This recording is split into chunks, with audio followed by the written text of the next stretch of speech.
Hey, this is Kyone Wolf. I'm here with Betsy Kaplan in your podcast feed saying thanks for tuning in, first of all, and please keep this podcast going by calling 1-800-584-2788 or by going to WNPR.org/donate. That's the place where you become a member or you renew your membership, and most importantly, you keep us going. And we can't do this without you. Kyone and I, along with the rest of our team, put on the Colin McEnroe Show every day of the week for you because we love to do this for you and we love the show as well. So give us a call, 1-800-584-2788, or go online at WNPR.org. Enjoy the show.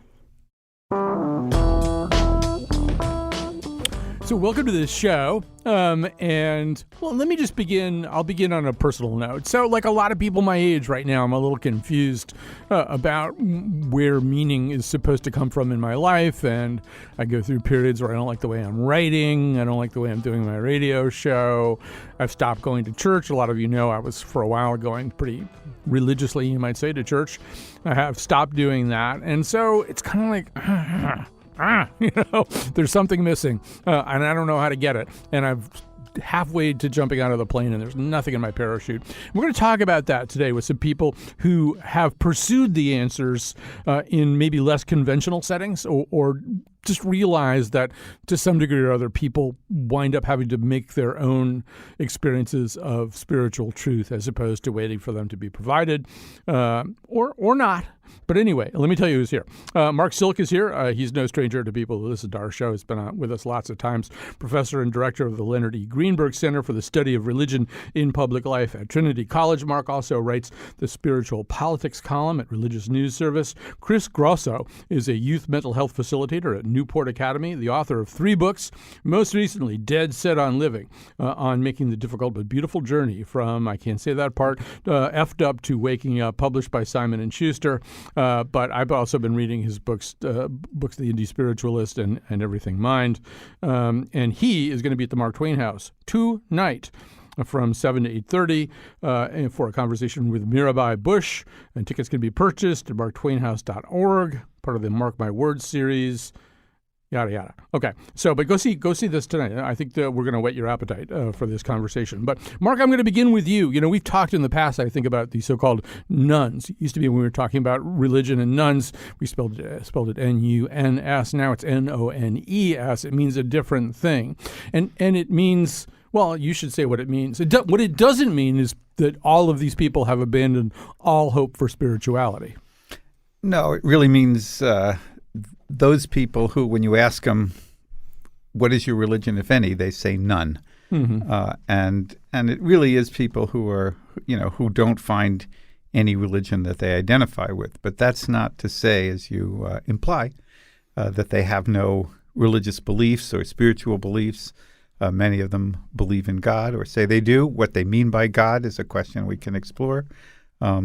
Some of them even go to church or even belong, a few of them, and have various beliefs that we, traditionally have associated with religion. So there seems to be a problem that they have with institutional religion, and a fair number of them are truly none. That is, they're atheists, they're agnostics, or they're just indifferent to religion. But a substantial number of them care.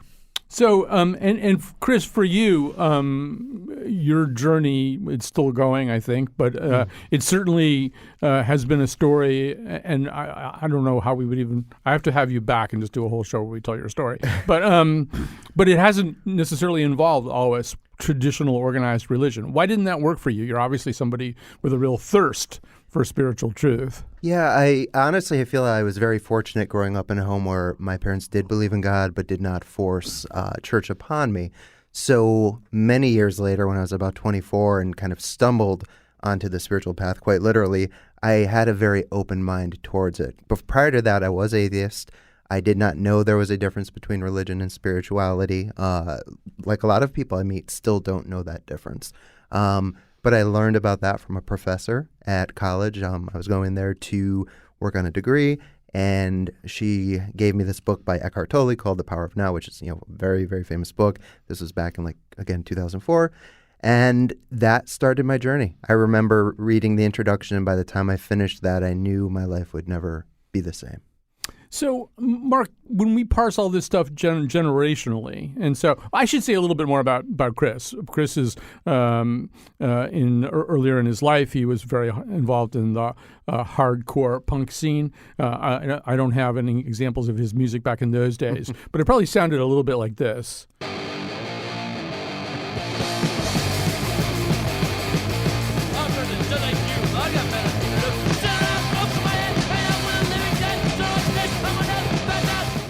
That's actually Minor Threat. I picked it because I know Chris is a big fan. Absolutely. And you're a heavily tattooed, pierced guy, right? Yeah.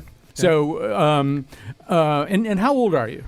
Turning 41 on June 3rd. Yeah. So, yeah. So I want to ask Mark a little bit more of a generational question, because there are different waves coming along here, and they have different expectations. And for example, millennials, and Chris is kind of on the cusp here, younger millennials may have different spiritual expectations or things that turn them off from spiritual practice or from religion than different generations. Do we know much about how millennials are processing this whole question? Well, what we know is that millennials are, of all the generations that we sort of identify, pre-boomers, boomers, Gen X, and millennials. If we have the sort of canonical four generations that we think about, the millennials are least connected to religious institutions or religious identities, and in some ways, that's not a huge surprise. Young adults in their college age and in their 20s have always been the least religiously connected. They're wandering around. They're finding themselves. They don't have families and children to raise, and so they tend to be disconnected. What's different now is that their immediate predecessors, the Gen X folks, are less involved with religious institutions than we would have expected. In fact, they've checked out at a time when we would normally expect them to check in, and millennials even more. And why do we think that's happening? Do we have an idea? Well, there are various theories, and you have to sort of do close interviews with people, and those then aren't, whether they're entirely representative is an open question, but I think there's been a general checking out of institutional connection, the sort of bowling alone idea that sociologist Robert Putnam at Harvard has expanded on. There is clearly some way in which young Americans have been turned off by the religious right and a tendency to associate organized religion, rightly or wrongly, since there's a religious left of sorts, but there's the most press has gone to religious actors involved with politics who have values that a lot of millennials don't share. So those are two important reasons, and I think there's living in the digital age where it's easier and more entertaining to go sit in front of a screen than get yourself dressed and get out to church on a Sunday morning, of course, and look at a screen of somebody preaching. So, Chris, in many ways, in most people's stereotypical ideas, you playing hardcore punk and going through a lot of problems with drug addiction and rehab might seem an unlikely candidate for the life that you're living now, which is one that's just imbued with spiritual pursuit and with spirituality. You're writing books about it. You're podcasting about it. You're pretty much doing it 24/7. Yeah. So I don't know, maybe even wrapping in a little bit about what you just heard Mark said. Talk a little bit about how you got to where you are. Well, yeah, like I had mentioned, when I said I stumbled onto the path, I quite literally did. It was through addiction that led me to a search for something more. I could even go back a little bit, and it's funny you played Minor Threat, because that, to me, was my first true spiritual experience. Mm-hmm. I just did not have the context to recognize it as such. Not counting the Van Halen solo. Yeah, exactly. That's right. That is so right. But yeah, so I mean, like, that was the first time in my life I felt like something really cut through my heart, like to the core of my being. And again, didn't recognize it as spiritual, but today I do. And I still love that music and play it and listen to it. But that is essentially what got me onto the path. And I was living in Middletown at the time, and Russell Library became my second home. And I was taking up books from any and every author I could, more spiritual than religious, like Ram Dass, Pema Chodron, Thich Nhat Hanh, Thomas Merton. Didn't matter the tradition. I was finding beauty in the majority of what I was taking out. And just a quick point to what Mark was saying about people, especially the younger generation, having issues now. Absolutely. And I think a big part of what I have found, I've been doing this for only 5 years, so Mark has more experience than I do for sure, but having traveled the country many times over, speaking at big conferences and festivals and all of that, one of the recurring themes I see is that it's twofold. One, the dogma that comes with a lot of religion turns a lot of people off. And that's not to say there's anything wrong with it. I know people that are religious and it's very beneficial. But also when it comes to spirituality, a lot of it is offered in a very watered down, love and light, Pollyanna-ish way, which is also a turnoff. So I think people are looking for something raw and real. And I'm in no way the only one out here doing what I am doing, but I am trying to offer what I can to people to, because spirituality saved my life. And I know a lot of other people where it's done the same. I think one thing that might surprise people, Chris, I think, particularly if they're brought up in a Judeo-Christian tradition, Sure. They think, oh, well, yeah, so somebody like Chris, he can go and explore something else like Buddhism and find total acceptance there. And you've written in a couple of places that every single religion has its narrow-minded moments and its narrow-minded people, and that even when pictures of you went up, I think on the Facebook pages of Ram Dass and Tara Brach, who's this kind of, I don't know, you could describe her better than I can. There were people going, no way is that dude some kind of spiritual seeker, right? Yeah. Because of how you looked. Exactly. And that's kind of that I've had to learn because I've had to grow a thick skin being an author and a podcaster and a public speaker. That's their problem, not mine. And my podcast is on Ram Dass's network, and he is my teacher. And for him to give literally his blessing to my work and to have me on his network, that in and of itself, because I'll be honest, sometimes I still wonder, what am I doing? Like, how did I end up here? It's hard for me. It's very surreal to wrap my head around it. But I just trust in the fact that I have 3 books out and I keep getting these invitations to speak, so it's meant to happen. But yes, to this day, they're not all the time, but people will literally just look at me, and that shows their closed-mindedness. And that's not just religious people. That's also, quote-unquote, spiritual curmudgeons as well. So. Also, I don't know if it's changed since the first book, but you wouldn't do yoga, which is also another. I've actually changed a little bit. Softened a little on that, yeah. Softened up over the last few minutes, last few months. Or the last few minutes. That's fine too. You like the a little of both. You're being here now. That's right. Now. That's all right. right. You know what? Let's take a quick break here, so we'll have a little bit more time here on the other side. I want to talk a little bit about. We'll see what we talk about on the other side. That's what we'll do. God is in the Muslim, Allahu Akbar Salam. God is in the Hindu way, Jai Bhagwan, Namaste. God is in those dancing pagans, each drop of perspiration. God is in the Wiccan coven, 12 plus 1 a perfect dozen. Hey, it's Kyone Wolf here with Betsy Kaplan, taking a second out of your podcast. I know you thought you were totally off the hook from listening to the live fundraising, but we just want to take a second to say thanks for tuning in. And also, please help us keep this coming into your podcast feed. The number to call to be a member or renew your membership is 1-800-584-2788 or WNPR.org/donate. And you have lots of advantages listening to the show on podcast because we're only going to speak to you for about 20 seconds, maybe 50 seconds, unlike 5 minutes. So reward us with the fact that we're speaking to you less time. We're taking less time out of your enjoyment of this great show that you're listening to. Give us some support to keep these shows going, no matter how you listen to them. 1-800-584-2788 or go online at WNPR.org. That's it! Quiet, Lisa. Everyone in the store is looking at you. They should take a good look at themselves and what their church has become.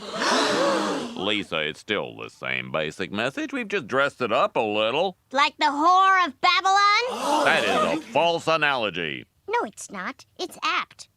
Apt! Don't you see what Mr. Burns has done to this church? He restored it from nave to narthex. He supersized the pews for the Zaftig believers. He put ice in the urinals. Those are all wonderful things, but they've cost the church its soul. And I, for one, will not be a part of it. All right, so that's Lisa Simpson voicing her dissatisfaction with the materialism of the church. Our guests in studio with me right now are Mark Silk and Chris Grosso, who look at this from kind of different perspectives. So Mark, Lisa is, I think, speaking for a lot of young people and probably a lot of people of all ages when she says she rejects the materialism of the church. I've certainly heard that a lot, in addition to the sex abuse scandals of the Catholic Church, which you mentioned in the A segment, and the frequent intolerant statements that come from certain conservative churches. I think materialism might be number 3 on the list of turnoffs. On the other hand, I just watched the entire world cry buckets over Notre Dame. So we're not totally opposed to the material, physical expression of religion, right? No, I mean, I think there are these incredibly powerful symbols, physical manifestations of spirit, that have spiritual force, and some of them are man-made, and others are natural. You have the Cathedral of Mosses out in the Pacific Northwest, and I don't think there's anything really wrong with that. I mean, there have been after the horrible fire happened at Notre Dame, there were various people who said, and to each other and to themselves, we can raise all this money. We're all upset about this building, but how come we don't give to the poor? Jesus himself talked about it, how the poor will always be with you. There is something just awe-inspiring about the physical world, whether man-made or natural, we're physical beings. And we're spirits in the material world, Chris. So whether it's the grandeur of Notre Dame or you struggling over, as you prepare to head up to Kripalu to play drums at a kirtan, whether you're going to wear suede Sauconys or canvas Vans, because the Sauconys might bug some of the people, because there's an animal product in there somewhere.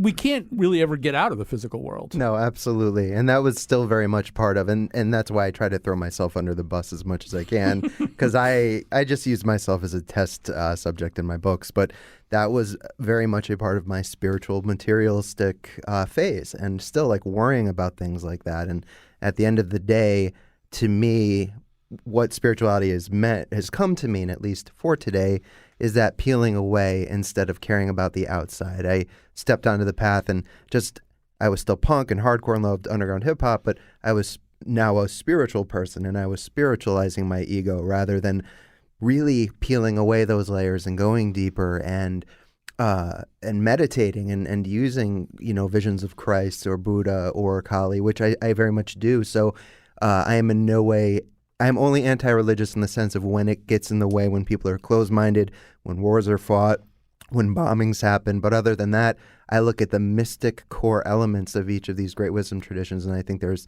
so much beauty there and so much inspiration, but it's hard to sift through and get to that point.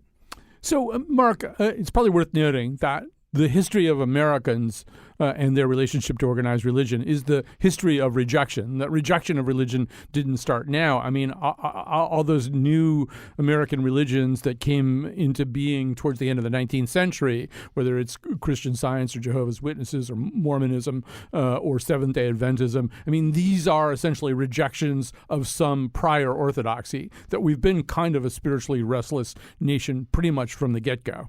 Yeah, I mean, one of the terms that we use for that is come-outerism. I came out of this, and I came out of that, and it's earlier than the late 19th century. I mean, go back to Emerson and a kind of nature. Transcendentalism is an Eastern influenced, Native American influenced way to think about the world. And, you have these communities that live in various places in the antebellum period. So, and then, of course, there are huge enthusiasms for things like spiritualism, spirit rapping, mediumship. These become very popular in the 19th century, and as well as Mary Baker Eddy, faith healing. So this is a kind of spiritual carnival that's been the case in America for a long, long time. So, but one of the inherent bargains in that, Chris, is ultimately, a lot of these religions come down to pick one, Actually, Mark and I think, have both had a similar experience, and I think you've probably had your own version of this. But as journalists covering religion, I was a journalist. My job exclusively for a while was to cover religion. Mark's done a lot more of it. But one day I would be talking to a Hare Krishna devotee, and the next day to somebody like an elder in the Mormon church, and the next day, to a Pentecostal minister. And all of these people believed what they believed very profoundly, and some of it was mutually exclusive from the other stuff. And it was dizzying. It made me kind of just want to step back and say, I can't handle this. But you seem to be able to move around a little bit among certain religious disciplines and kind of take what you like. Yeah, absolutely. I have friends that are my best friend in the whole world, born-again Christian. My fiance has her own view. She wouldn't call herself anything. I have friends literally from everything from Buddhism to Hinduism, Sufism, satanic friends. And again, as long as they're not harming anyone else, who am I to judge? But yeah, for me, there's two schools of thought that I've heard on this. And one is it is best to pick one tradition and go with that because, you have a shovel and you're just digging deeper and deeper and deeper. But then a lot of the people that kind of fall in line with my belief is that you have multiple shovels and you're digging at a faster rate if you're using various practices from different traditions. Not one thing always fits another. So in no way do I ever say one is right and the other is wrong. I just simply say this is what has worked very well for me for many years. And I've also been a very diverse person since childhood. So I am not the type of person that can just pick one thing and go with it. My bookshelves are littered with, again, everything. I'm glad that Mark had mentioned the Transcendentalists because it was Thoreau who turned me on to the Vedas and the Upanishads, some of the most ancient spiritual literature from the Hindu tradition, and from just learning and digging and I'm a very inquisitive person, and that serves me well on my spiritual journey. Actually, Emerson's Harvard Divinity School commencement address essentially got him thrown out of Unitarian Universalism, which is really hard to do. It's hard to piss off doctrinally Universalists, but he was too much for them. He went too far. So, Mark, and I want to really hear from both of you on this, but one thing that does happen in America, I was teasing Chris a little bit about yoga, but, there are an awful lot of people. I was deep into yoga for about 5 years. And when I would look around the class, I would often think half of the people don't even really understand that some of the words, the Sanskrit words that they're saying are essentially spiritual professions, that they're participating in an act of spirituality. And then some other portion of the class, although they really don't understand it all that well, are thinking, this is where I get my spiritual sustenance. But they just sort of get it because the teacher's saying it too. And, there's, I think, a lot of that, that notion that we can, be tourists somewhere. I don't even know what I expect you to say in response to that, but I know you'll have a response. Well, I think it's an interesting point that really the degree to which various practices, yoga is the most evident one, but other kinds of mindfulness exercises have their roots in a religious tradition and have made their way into American society in ways that people don't understand them religiously. Now, there are some people who not only understand them religiously but object to them religiously. A co-editor of mine, a colleague, Candy Brown, who's at Indiana, has just written a book kind of criticizing all of this and claiming that she's an evangelical and she sees this as a sort of establishment of religion when you start having kids doing yoga in public schools. I'm sort of agnostic on those issues, but it's certainly the case that, and one of the hard things about getting one's arms around this kind of spiritual practice is that it has leaked into all kinds of activities that people don't themselves recognize as religious. It's very extensive. It's often, as Chris says, somewhat light and denatured. Right. I don't know. Just go ahead. Yeah, well, I am not agnostic on that point because I spent 15 years working with youth, and I still do work with youth very closely.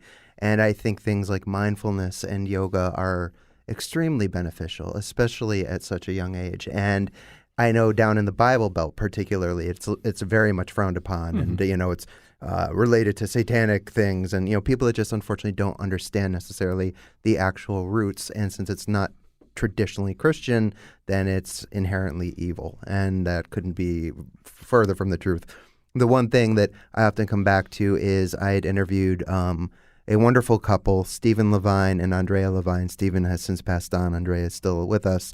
And I remember in that interview, they said something to the effect of, could you imagine if in every classroom, starting around third grade, we had a compassion class taught?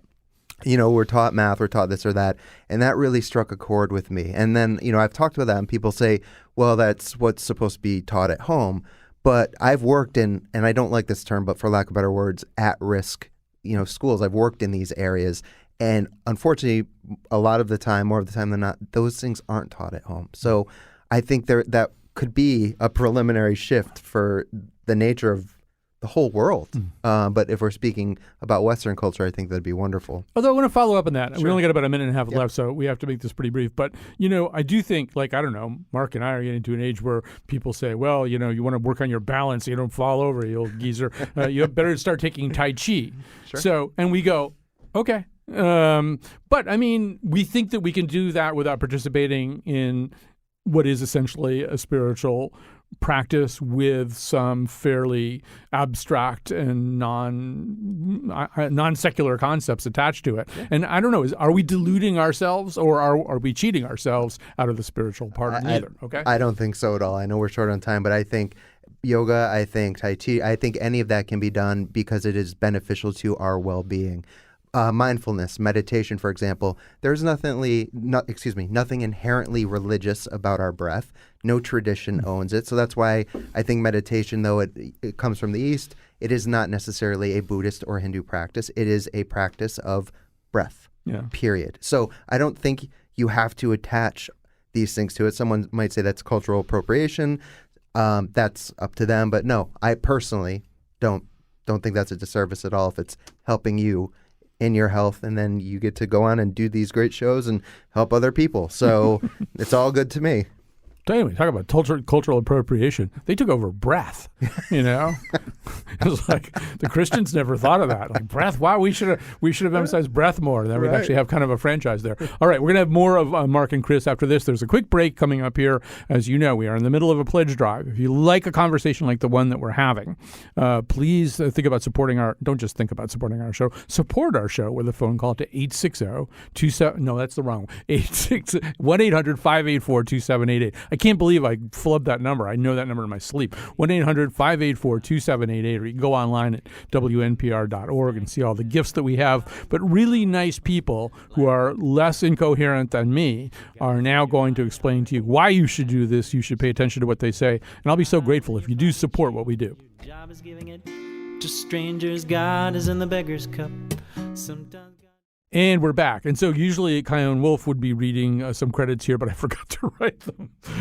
So I should say that Chion Wolf is on the board, making everything sound good and not getting mad when I change the plan every 15 seconds. Betsy Kaplan, our senior producer, is the person who assembled this fine show and found all these terrific guests for us. And who are these terrific guests, you might ask, if you are just tuning in? Well, in studio with me are Mark Silk, professor and director of the Leonard Greenberg Center for the Study of Religion and Public Life at Trinity College.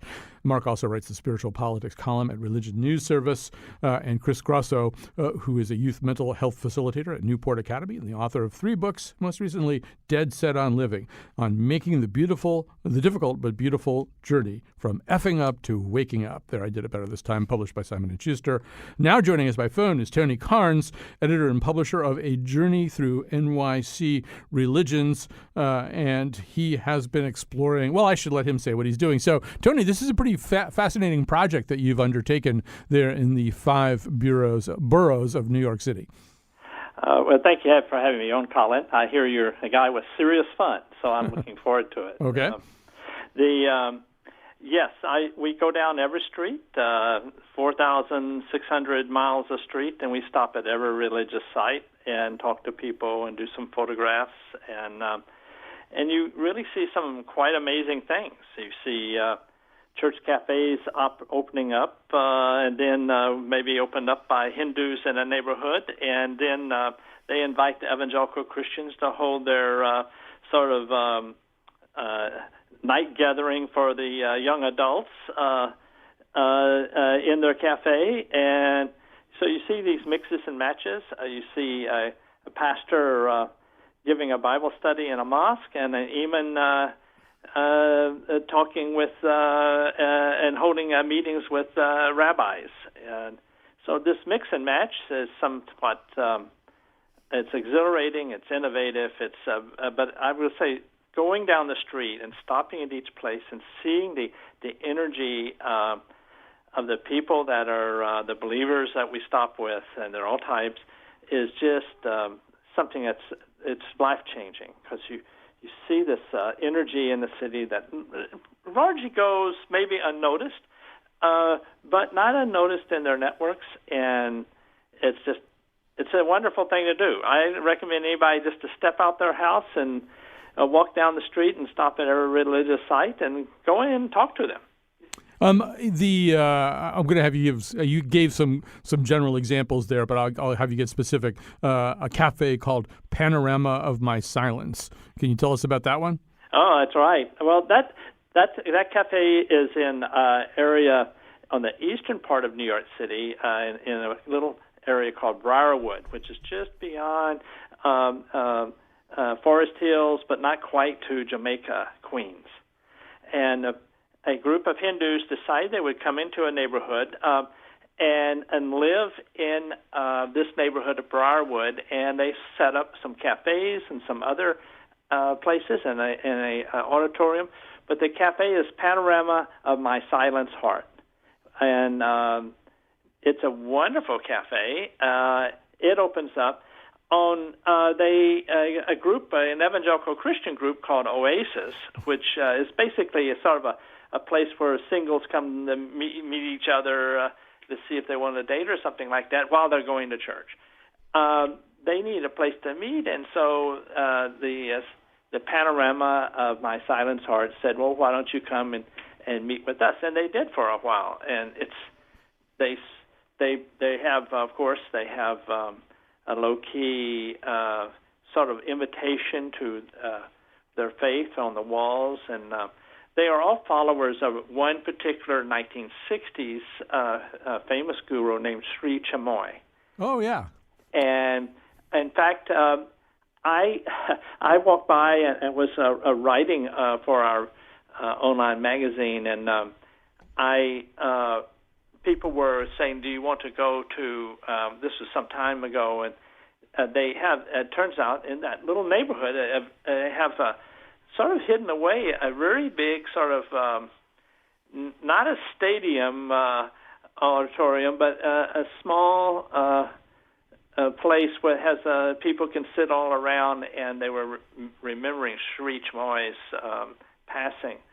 And there was quite a few people. I'd say there were several thousand people. We should say Sri Chinmoy to those people who are not maybe familiar with him. One way you might have noticed him or known of him, he was very influential with Carlos Santana and I think John McLaughlin. So we'll just do Chris's job and work in a little rock music here to this. I want to just take a moment and just turn to my guest in studio here, Tony, for just a second and just say, Mark, this is, so we have a cafe here. Sounds like that we've got a Hindu neighborhood, but some Buddhism going on, and a Christian evangelical singles group coming in here. So this is sort of right in your wheelhouse, right? This is sort of American demographics combining with American polyspirituality.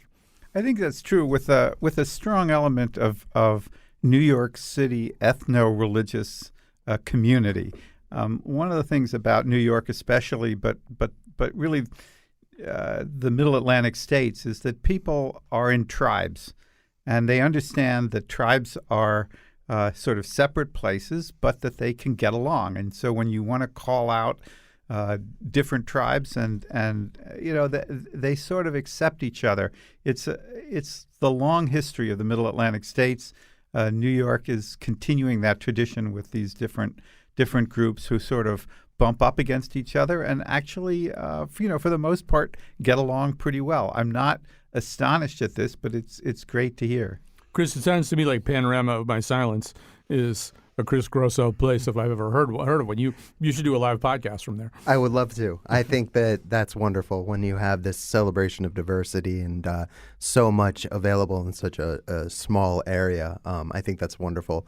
I've spent many years visiting various temples, mosques, churches, and learned a lot from them. My only thing is that I find most of them want to kind of recruit you, and I'm not looking to be recruited. God bless or bows or namaste, whatever it is, that is apropos for wherever I'm visiting.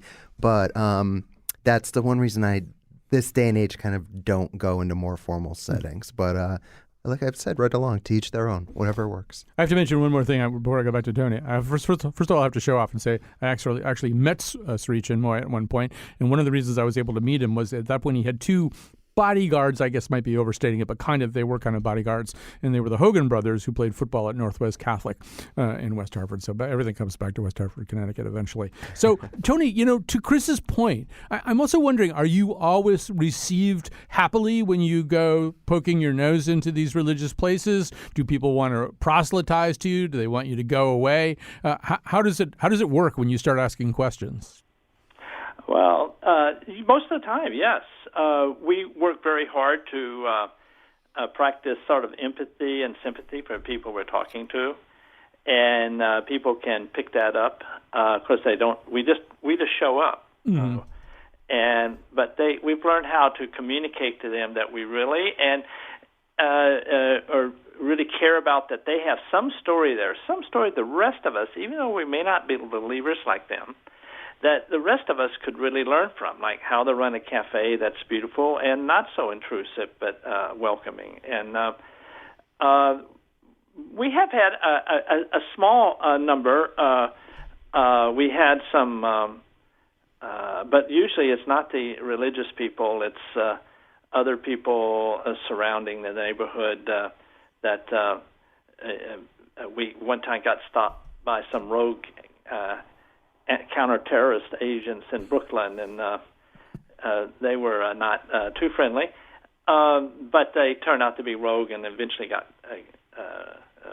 arrested themselves. But we most of the time it's just incredible, and we do get proselytized. We tell our reporters that that means they want to talk to you, and so you'll find out lots about their personal life and their testimony and how this changed their life. I know, Chris himself has got quite a story that he shares with people, and it's intrinsically very interesting, and it's inspirational. And even if he may have, has a path that follows Ram Dass, and this is maybe not a path that everybody follows, but you know what? All of us can learn from that, and some of the things he does, we can just learn a lot of things for our own life. So I'm really grateful for that. I remember one time stopping at a Korean church in a Reverend Cho in Flushing, and he had an armload of wood. I said, "What are you doing with an armload of wood?" He says, "Well, I'm going out and we've chopped down this tree and we're giving firewood to our neighbors." And I said, "Well, is that part of your duty as a pastor, chopping trees and giving out firewood?" And he said, "Well, I give firewood because we've got it, and people in New York are always looking for some firewood. It's expensive. And then I invite them. We have a tea house, and they can come and have tea. And, and I assume that there he might, pitch his faith in Jesus and his church.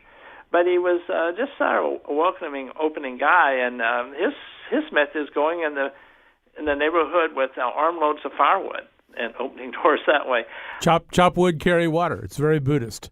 Yeah. So I want to, just once again circle around in studio here. So Chris, as he's saying this, I'm also thinking of a quote that you've used in the past from Thich Nhat Hanh, which is back to the idea of breathing. That idea of you can do it better than I can, but that I have arrived and I am home thing. Yeah. Talk a little bit about this, because we're always looking for a place, right. the next place, the right place, but maybe we're actually necessarily looking too far outside our own selves. Right. I mean, we have to plan for the future, of course. That's just part of human nature. But that's one of many quotes from Thich Nhat Hanh. I love, part of why I love him is his work is so accessible. One need not be Buddhist to benefit from it.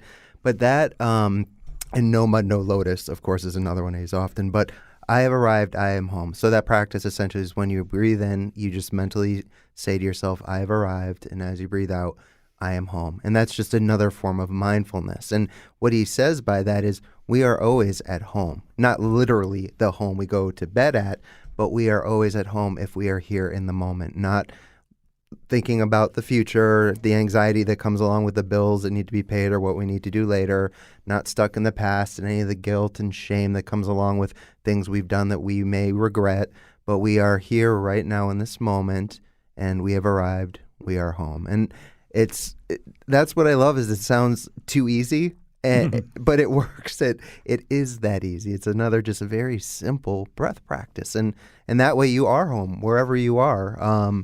You're there. You've arrived. And Mark, as I look at Tony's site and I see all this stuff here, I'm once again reminded this is a very spiritual country, or maybe it's a country that enjoys being surrounded by different kinds of spirituality. I mean, we all are entranced by the Dalai Lama without necessarily being Tibetan Buddhists.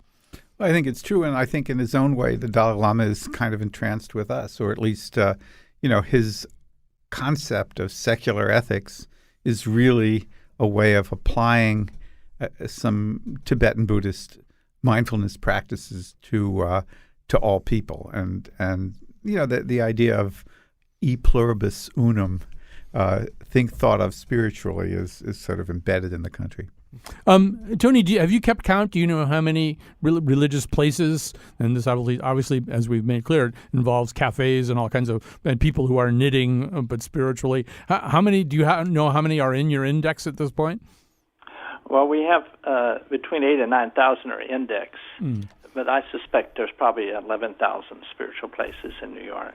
Wow. And, I've got to thank you guys in Connecticut. Y'all sent us Frederick Law Olmsted, who created, many people don't realize that Central Park was originally created out of Olmsted as a spiritual expression. Mm-hmm. He was influenced by the Connecticut theologian Horace Bushnell, who talked about you find God through the unconscious influence of people around you and the nature creation, he would call it, around you. And if you set it up right, people just know there's something more. And so when Olmsted came from Connecticut and eventually got here, he wanted to bring people to this unconscious influence about that there is peace beyond. As Chris said, there's peace beyond. You can be home wherever you're at. Tony, I'm so glad that you mentioned Olmsted, and I'm so grateful that you mentioned Olmsted. But I have to stop here because we're actually really out of time. Tony Carnes' site is called A Journey Through NYC Religions. Thanks to Mark Silk from Trinity. Chris Grosso is going to be at the Mark Twain House tonight. Horace Bushnell will not be there, but Chris will, in conversation with Mirabai Bush, starting at 7 p.m. Either show up there or get your tickets in advance. Thanks to all of our wonderful guests.